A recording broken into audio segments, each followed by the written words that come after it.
The following is an excerpt from a real conversation Hebe and Valentina had on October 23rd, 2005. 2025, you mean? Sorry, I just woke up. I bought a share of Google and it's grown like $80. I should have put all my money into Google. I have no cash to contribute right now. I'm off market. Are you still saving for a house?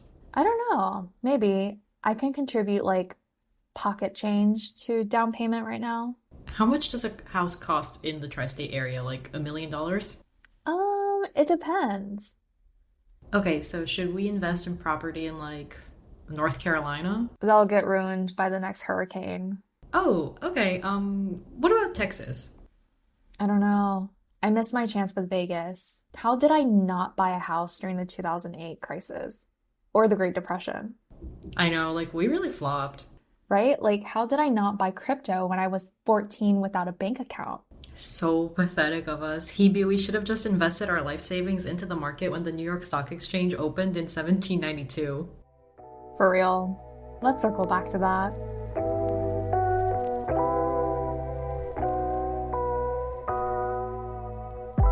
Hi there, welcome back to another episode of Let's Circle Back. We are your hosts. I'm Valentina. And I'm Hebe. So, Hebe, what's been on your mind recently? Insurance. It's open enrollment season for health insurance, whatever that means. And I'm struggling to make a decision that impacts whether or not I rack up medical bills in the next 365 days based on my thorough research on Reddit threads. Oh, we love that. We love Reddit for life advice. I know.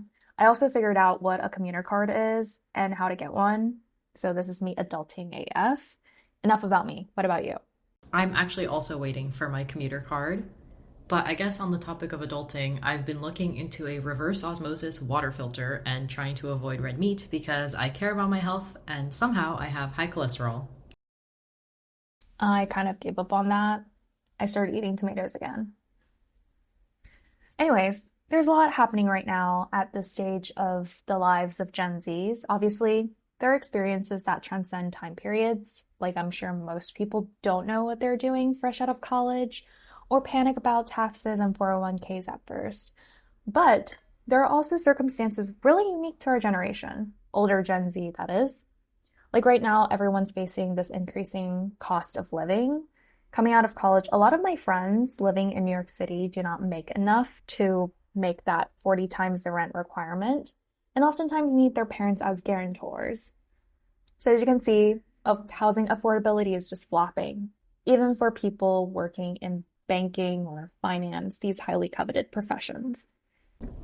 And then we have the classic issue of high unemployment rates and the impending threat of AI. We're all working towards, or we successfully completed a college education and we have stacked resumes, but every company is downsizing and opting for AI-powered efficiency.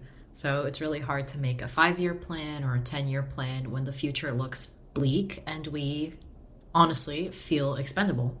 Last but not least, the socio-political situation domestically and internationally is just bleak. We have witnessed a lot of turbulences in our lifetime. Social media is this beautiful thing kind of uniting us to support a certain cause with things like fundraisers or boycotting, but it also means that we're seeing every single terror that's happening. It's giving doomsday at best. So there's a lot going on, as we established, and everyone wants the money that we, Gen Zs, sometimes don't really have. But I think we said this in the first episode of the podcast, not every brand really gets us. They don't demonstrate relatability, empathy, or sometimes even awareness of everything Gen Z or the world population in general is going through. And that brings us to today's episode, which is all about the power of relatability. It's not just about relevance anymore. Yeah, very well said. I'm excited to jump into this. But before we start, listeners, this is your friendly reminder that this episode is not corporate affiliated and all opinions are our own. You know, I don't foresee this being our longest episode in terms of time recording, but I think it might be one of the most meaningful. When we talk about relatability, I'm really drawn back to a time before the normalized overconsumption and hyper flex culture of the 2020s. Yeah, I think flex culture has been a constant for a while. If you look at recent popularized figures like Bad Baby and Alabama Barker that she was feuding with, and the type of lavish lifestyles that they're living as people our age, and I'm right there with you. Let's talk about the original social media influencers, the OG wave of YouTubers. Did you spend much time on YouTube as a kid? Yes. Unfortunately, I enjoyed YouTube so much that I have this huge gap in film consumption that I'm actually trying to make up now. I was really big into the gaming scene, so PewDiePie, Jacksepticeye, popular MMOs, the game theorists, also beauty and lifestyle girlies, Zoella, Nikki Tutorials, and I spent a lot of time on the comedy side of YouTube, so Ryan Higa, Jenna Marbles, Smosh, and Dana Phil. It was a time. We have a huge overlap. Ryan Higa was actually my first ever YouTuber. I watched How to Survive a Horror Movie, and that was the start of my decade-long YouTube watching career. I also watched a lot of Markiplier. He's actually my favorite out of the unofficial gamer YouTuber trio with Jacksepticeye and PewDiePie. Lily Singh, she's not on YouTube anymore doing her own thing. And then this is a little down the line, but David Dobrik and Liza Koshy before they got super rich and famous and broke up, but really loved them. But as you said, the early era of YouTube essentially shaped how I consume media. Obviously, we're not generalizing to everyone, but during that time period, you don't really need studio lighting or glamour or a professional camera or even incredible editing. It was probably someone with a really good script or a really good topic sitting in front of a dingy camera in their bedroom floor and just talking. These people don't really have curated personalities. They're not media or PR trained at all. And honestly, most of the time it just feels like a friend-to-friend talk. There's also, I guess, lifestyle creators, Tyler Oakley, Connor Franta, Jenna Marbles, grouping them together into this big lifestyle category. For the most part, I think they're just people sitting in front of their camera talking about random things in their lives, and I find that so entertaining and very down to earth. And then Michelle Phan, the OG makeup influencer, the mother of mothers. But I think she's allegedly in a cult now. And unlike a lot of makeup influencers nowadays who would open very elegant PR packages, it was literally Michelle with like some used up contour or foundation really trying to teach me how it's done.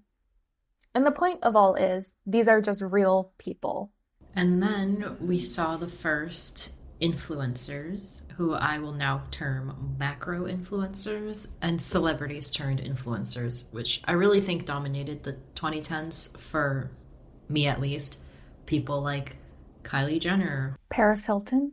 Paris Hilton, yes, she's always been doing something. I agree. And I also find, I don't know if you mentioned this before, but influencer turned celebrities.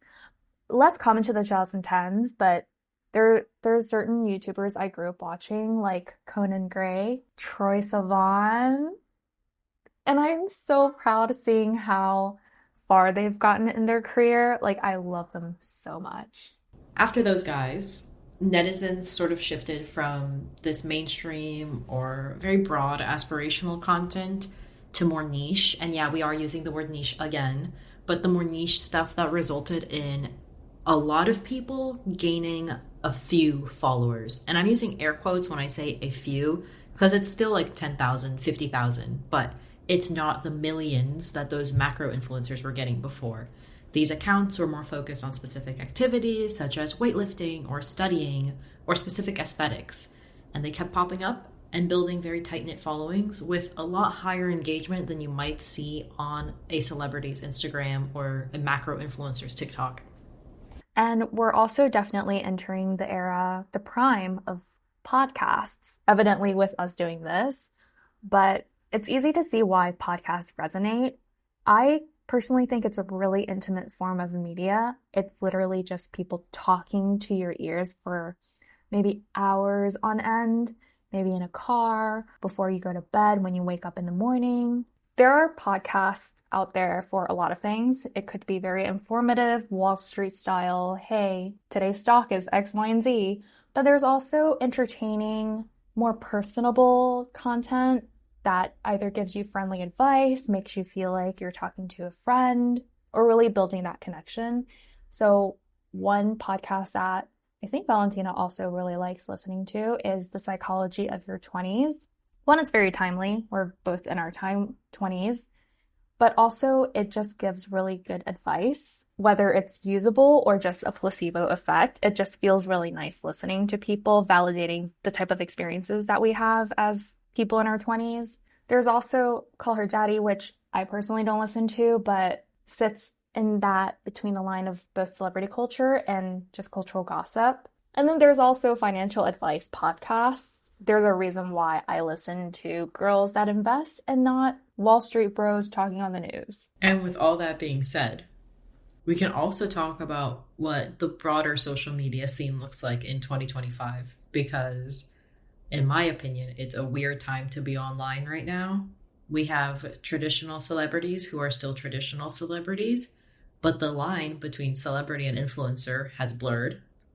And also, many celebrities are able to build very cult-like followings because of their relatable personalities, which are often shaped by social media slang, memes, or pop culture. It feels really crazy to me because the average person could not possibly ever relate to Cat's Eye or Alex Consani, but these are two parties that are constantly lauded for their humor and authentic personalities. Alex Consani actually came up to the both of us while we were working on this episode. I loved seeing her contrast with old school supermodels. So supermodels that we would see walking Victoria's Secret shows back then, or those walking for, I don't know, like Balenciaga back in the days.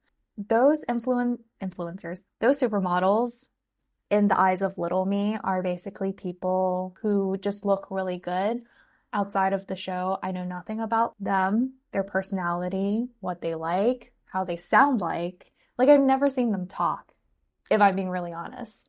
Whereas Alex Consani kind of represents this new era of models crossed over with internet personality. Yes, she belongs there as very beautiful people, very tall, life is unfair, but she's also really funny, and the way she talks doesn't feel fake.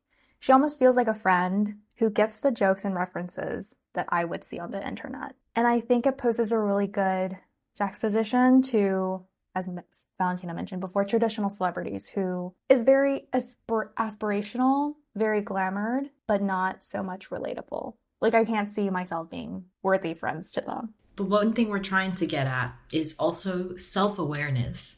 It's one thing to be funny, sure, but it's another thing entirely to be able to politely acknowledge that you have thousands or millions of followers and millions of dollars and a crazy platform or glamorous life. Some specific people that came to mind while we were working on this were, first and foremost, Emma Chamberlain.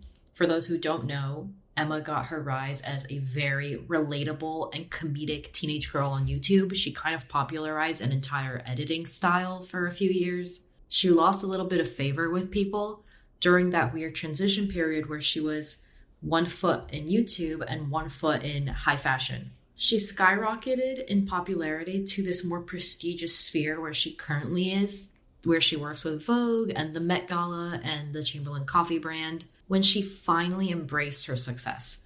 She retained her comedic personality or her quirks, but she accepted the perks of stardom, and she stopped pretending that she was still the same teenage girl who was getting homeschooled. No, I agree. And I know you mentioned Cat's Eye, as we always do on this podcast, but I love them as an example for this specific segment as well. Again, these are 6 girls who are living an unattainable lifestyle by the majority. 1, they look super good. 2, I think someone may have made a video about how a lot of them do come from very good family backgrounds. But still, if we're just looking at the K-pop scene, though Cat's Eye is not a K-pop group, they are managed by a K-pop company at the end of the day, which in my mind sets the expectation that they might be censored or PR trained in a way, and maybe, I guess, put themselves out there like most K-pop groups, so more reserved, less likely to say something controversial. but it's really refreshing to see their real personalities come through. One example I always love alluding to is Megan. She is so unhinged, my relatable queen, but essentially she went on lives, video sets, and basically started blurbing out the different, I don't even know how to describe it, attributes that she has. So she's pre-diabetic, she has psoriasis, she's dyslexic, she's a bisexual queen. Lara also came out as bisexual in an industry where no one does it. I don't think any major group have ever said something as, in air quotes, controversial as them. And I think that adds a lot to their personality as a real human being, if that made sense. And just to throw in Cardi B, I saw a post rather on Instagram lately, and it's this news saying that Cardi B apologized for telling people to buy her album amidst, the increased cost of living. She essentially said, "Oh, I wasn't aware of how fast rent is increasing, so sorry for making or urging you guys to buy my album, Am I the Drama?" And I thought that was really good example of celebrities being a little bit more conscious about what's going on in the lives of their fans. Someone else who I actually think does self-awareness really well, surprisingly, is Phoebe Gates, who is Bill Gates' daughter.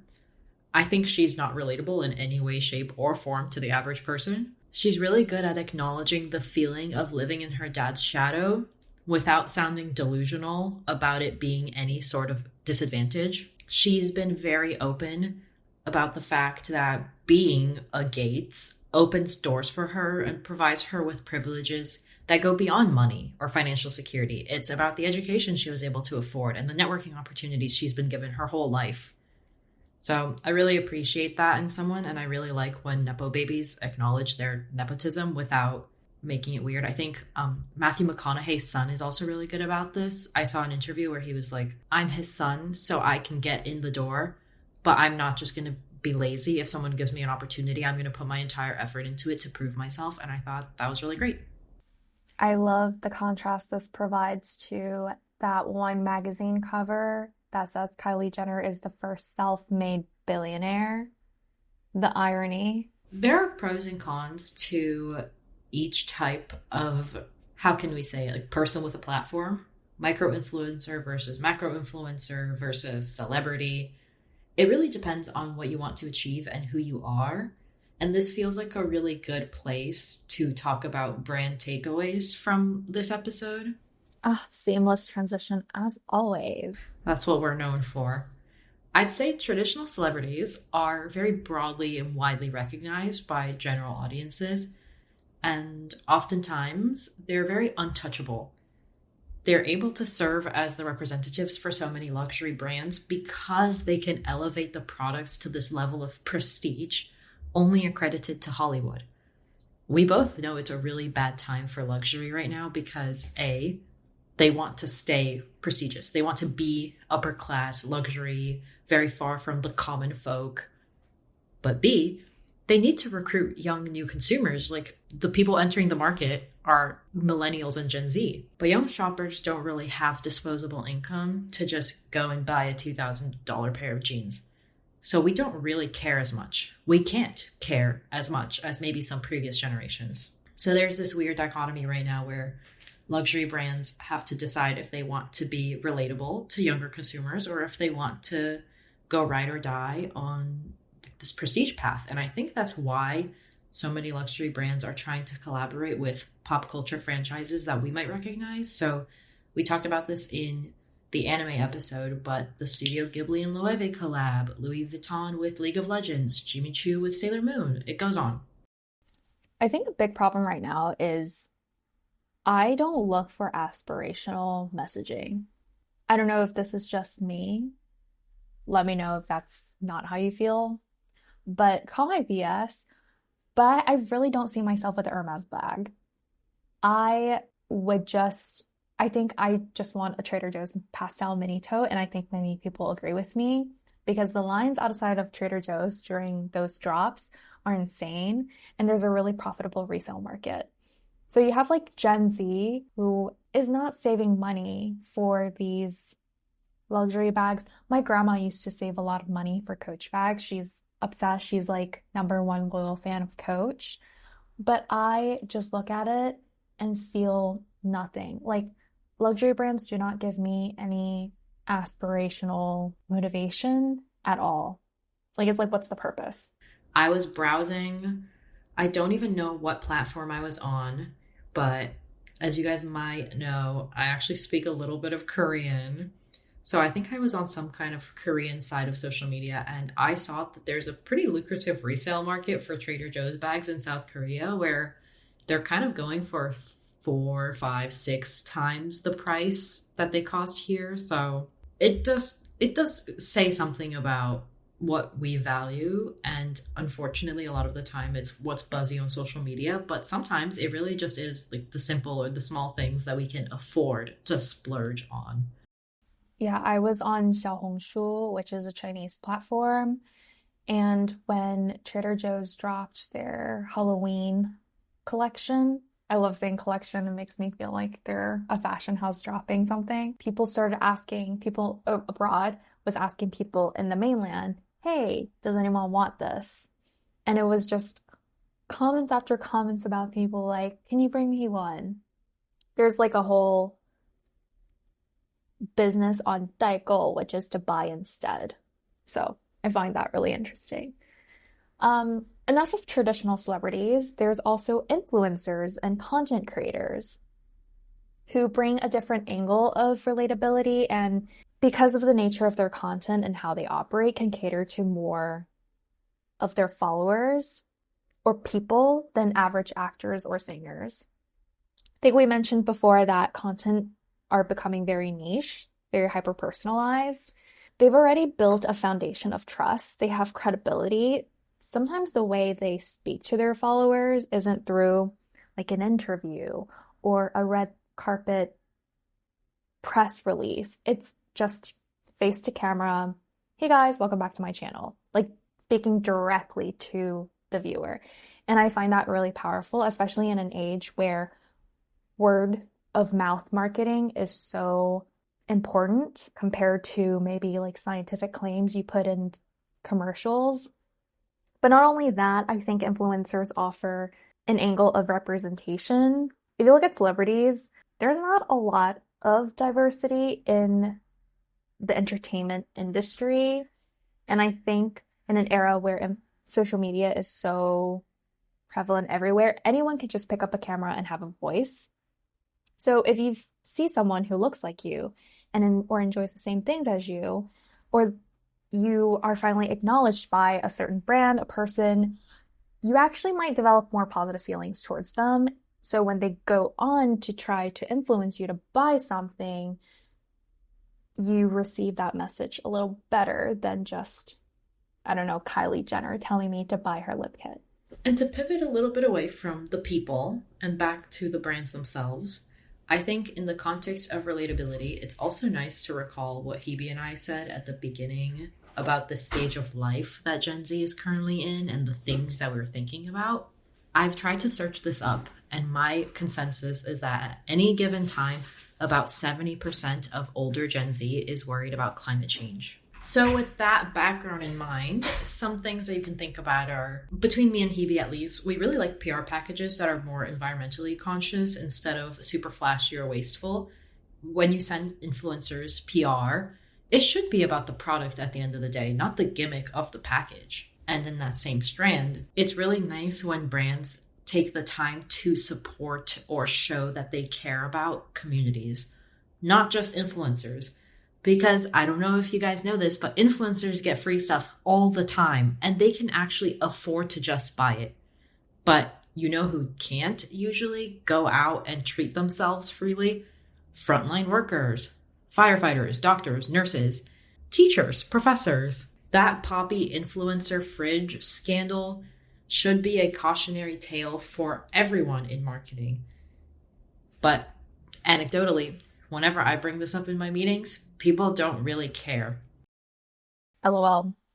Sometimes, though, I'd say we like to see experiences over material goods. And this could be for both influencers and consumers. But don't take that the wrong way, because one of my biggest pet peeves in marketing is seeing brand trips. And this is not targeted towards any brands. This is brand trips in general. Brand trips, in my mind, signal success, depending on how it's done. Especially for brand trips that just fly a bunch of people out to like Miami onto a cruise where they party with champagne all day. It feels inauthentic. It's very manufactured. And I just don't think the person-to-person interaction speaks very real to me. It's like, be here, have fun, and that's it. At the end of the day, it's the consumers who are buying your products, not the influencers. So in my head, it poses the question like, why are you treating these people and not the consumers? And I feel like it can be done, but with care. One of my favorite YouTubers of all time is this girl who I've been watching since high school, but her name is With Love Lynn, and she went on a brand trip. To this day, I still never figured out what brand it is. I would love to, but I don't think I care enough to go back and find out about it. She went on a brand trip with other creators to Switzerland or Sweden, I forgot. But it wasn't anything extravagant. I think the premise of that brand trip was just for these girls to go to a foreign country together, spend some time together, and just talk to each other about themselves and try to be friends. I think that speaks very authentic to me, rather than setting up some sampling booths and they just walk around that afternoon and film some content. So I don't know what I'm trying to get at. I'm talking in circles, but you get the gist. One influencer who I actually really like as well, I think his name is Bran, at least his account on Instagram and TikTok is Bran Flakes. He's an influencer based in Philadelphia. He has more than 1 million followers. I think last year, or maybe earlier this year, time really flies, he organized a Bran, because his name, trip for his followers, where he randomly gave away like a package experience where I think it was 5 people got to spend the weekend with him in Philly, and he treated them to a hotel stay and food and everything. And it was a way to give back to the people who gave him a platform in the first place. And I think that brands can really learn from this, because some brands are already doing that and investing back in their consumers and treating their consumers as influencers. Glossier is kind of known for this. I think it's really special to give the people who are buying your products the chance to live that special experience, not just give another influencer another thing. And on that note, where are the brand trips in collaboration with like Doctors Without Borders or Habitat for Humanity? Like, hey, let's get a group of influencers and let's go help like women who have no access to education or water. Like, let's bring our beauty products across the world. Like, let's build some houses instead of let's put influencers on a yacht in Florida with champagne. Clock that. Where's all of that? Why isn't that a thing?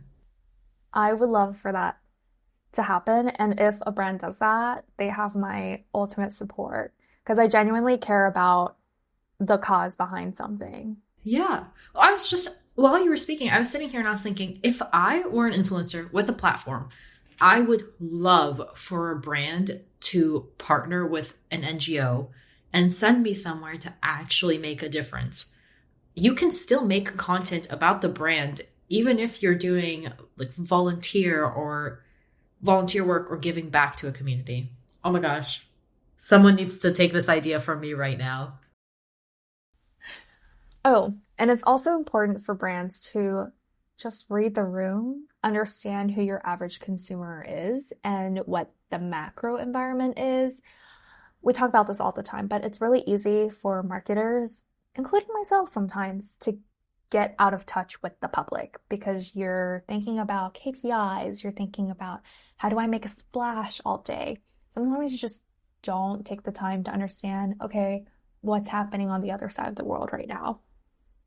So sometimes you don't need to execute the flashiest campaign or stunts. People might not truly have the capacity to care. And I understand that brands have earned media KPIs, business pitching to do.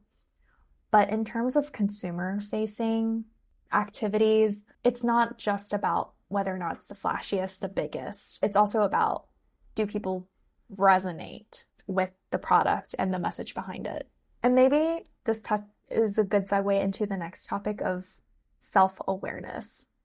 Know your brand.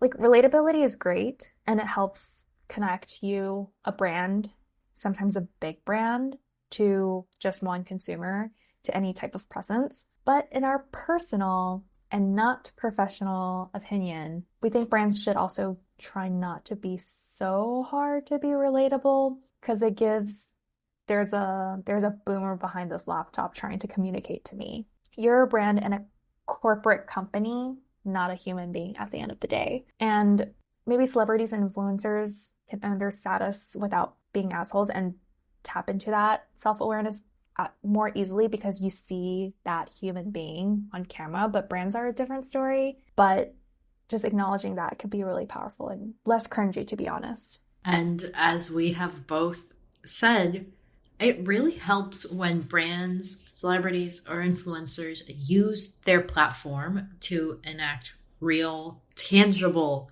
positive change or uplift communities. Don't just talk the talk, also walk the walk. Wow. You were right, Valentina. This episode was not our longest, but it did feel very meaningful. I really love the idea of more people acknowledging the Gen Z and the Gen Pop reality instead of just calling Gen Z lazy snowflakes. It's really not that no one wants to work. It's just that we want to work and then not be laid off for quote unquote optimization. Also, we want to work and be able to eventually buy a house. In 2090. Right before we die.